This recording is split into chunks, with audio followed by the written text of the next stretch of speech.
प्रश्न है आपका कि इंडिया में रहने वाले लोग बहुत हार्ड वर्किंग करते हैं, उसके बावजूद सफ़र बहुत करते हैं, पूजा पाठ भी बहुत करते हैं, धर्म ध्यान जब तब भी बहुत करते हैं, फिर भी इतना कष्ट उठाते हैं।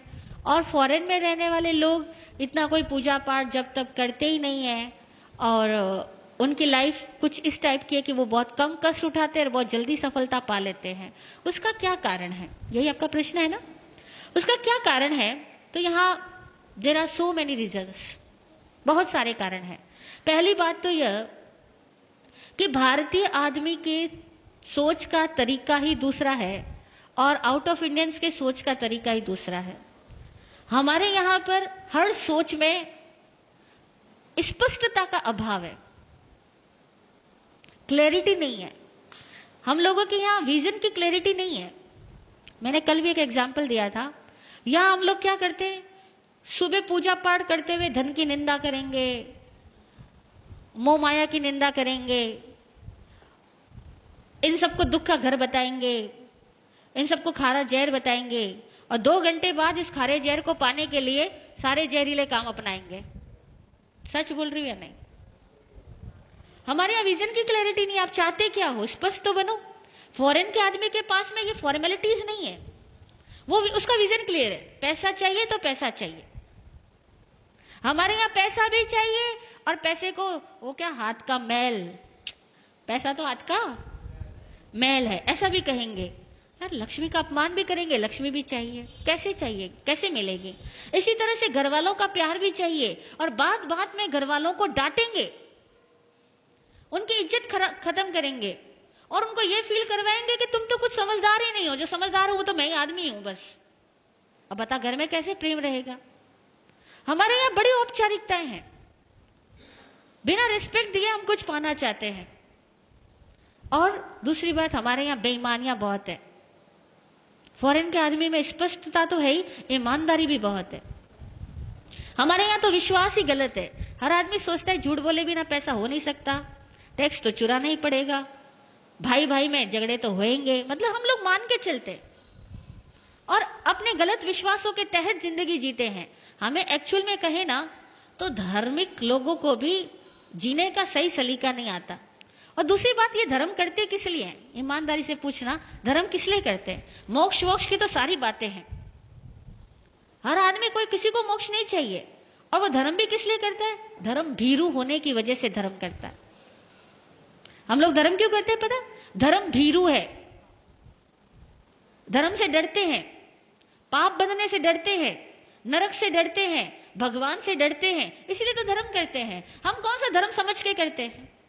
वो लोग थोड़ा भी करेंगे या नहीं भी करेंगे, कम से कम जीने का विज्ञान समझते हैं कि लाइफ कैसे मूव करती है, उसका साइंस समझते हैं, फिर जिंदगी को जीते और खुल के जीते हैं।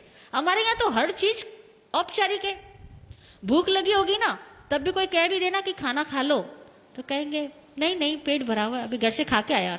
हाँ, नहीं बोलते? किसी के घर चले जाओ आप लोग और सामने वाला बोले कि खाना खा लो और आपको भूख भी लगी है, तभी कहोगे नहीं नहीं जी भूख बिल्कुल नहीं, अरे भाभी जी कष्ट मत करो, मैं तो घर से खा करके आया हूं। और सपोज वो दोबारा तिबारा कहेगा ना तो खा लोगे। खाओगे या नहीं खाओगे? कहने का मतलब यह हुआ कि हमारे यहाँ पर धर्म के नाम पर भी डर चलता है, रिश्वतखोरी चलती है, क्योंकि हम तो भगवान को साफ साफ रिश्वत देके आते हैं। देते या नहीं देते? मंदिरों में जाते हैं, साफ रिश्वत देते हैं, भगवान मेरा ये काम कर देना, मैं ये चढ़ा दूंगा। और पहले चढ़ा करके बाद में चढ़ाने का वायदा करके भगवान से अपने इच्छाओं की पूर्ति चाहते हैं। बड़े अवैज्ञानिक तरीके से हम लोग भक्ति करते हैं, अवैज्ञानिक तरीकों से धार्मिक क्रियाएं करते हैं, क्योंकि धर्म को हम समझने की कोशिश भी तो नहीं करते, खाली हम रिवाजों को फॉलो करते हैं, लकीर के फकीर बने हुए हैं। तो धार्मिक होने से, पूजा पाठ जब तब कर देने से कुछ नहीं होता। और अक्सर देखा जाए तो ज्यादा जाप वही करता है जो ज्यादा डरपोक होता है, ज्यादा लालची होता है, जिसको लगता है जितना ज्यादा जाप करूंगा मेरा धन उतना ही ज्यादा बढ़ेगा, मेरी सुरक्षा उतनी ज्यादा बढ़ेगी। अक्सर लोग इसी वजह से जब तब ज्यादा करते हैं और इसलिए करते हैं कि थोड़ा भगवान खुश रहेगा तो मैं जितने पाप कर रहा हूं ना उसका फल मुझे कम देगा। हकीकत है, हम इंडियंस लोगों की सोच ही बड़ी अजीबोगरीब है।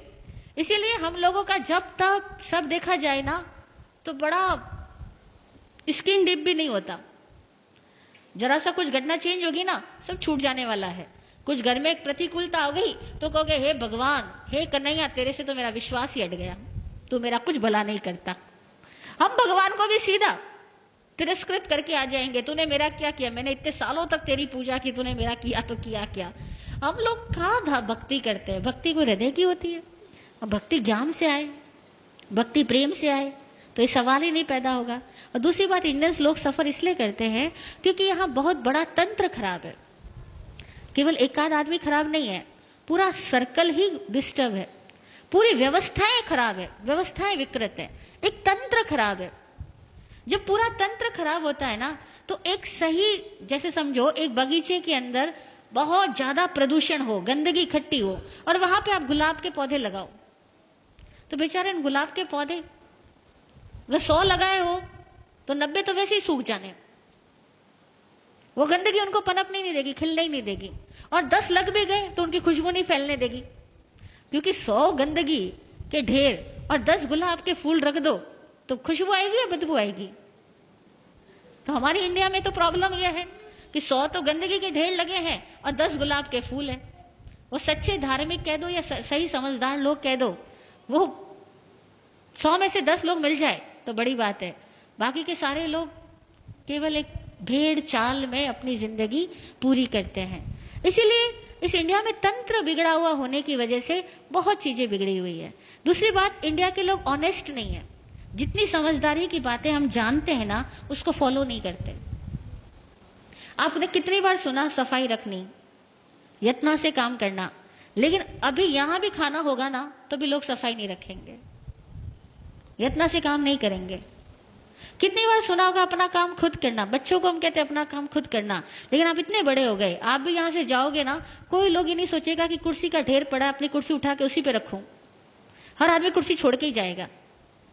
और मैं इतनी बार यहाँ कह चुकी हूं, लेकिन मैं रोज देख रही हूं कि यहाँ कोई 1 या 2 आदमी मुश्किल से होता है जो अपनी कुर्सी व्यवस्थित रख के जाता है, बाकी सब ऐसे ही छोड़ के जाते हैं। We are not honest. यहाँ लिखा हुआ जूते वहां खोलना, लेकिन हर बार बाहर बैठे हुए आदमी को कहना पड़ता है कि जूते वहां खोलो, आंटी जी यहाँ मत खोलो। क्यों? मतलब छोटी मोटी बातें भी, मैनर्स की बातें भी हमारे पास में नहीं है, क्योंकि हम सारे लोग स्वच्छंदी है। शास्त्र में एक वर्ड आता है स्वच्छंदी, मनमानी करने वाला। हम सारे लोग इस तरह के हैं, हम सब अपनी मनमानी से जीना चाहते हैं। हमें डिसिप्लिन पसंद नहीं है, और कोई दूसरा हमें डिसिप्लिन में रहने को कह दे, उस आदमी से तो मुंह चिढ़ा लेते हैं, उस आदमी से तो अपनी दूरियां ही बनाना शुरू कर देते हैं, क्योंकि इसने मुझे कैसे कह दिया। हम वहां जाना ही बंद कर देंगे।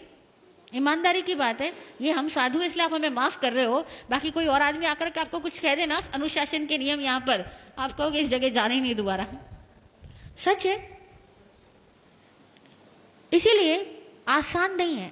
इंडियंस लोगों को अपने आप को पहले ईमानदार बनाना होगा, अपनी सोच को वैज्ञानिक बनाना होगा, और अपने हर कार्य को सही तरीके से करने की कला सीखनी होगी।